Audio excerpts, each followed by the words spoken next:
Happy Tulip Tuesday. This is the day we share timely tips for the tulip tribe. Today, talking foliage. It's on trend to forage, gather, find, which brings the question, how do you deal with the lovely little critters that may be there? What I find works the best, fill a tub of water. It can even be a great big utility sink. Add a glug of bleach. Yes, a little bit of bleach in the water.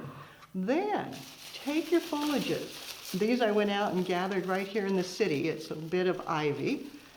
Submerge it. Swish it around.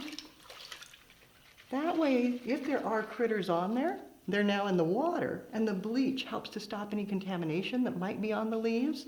Then set it over into a plastic bag and store it in your cooler for use when you're ready. Now you know, forage is fun. Make sure it's legal. Dip it and store it for a professional technique.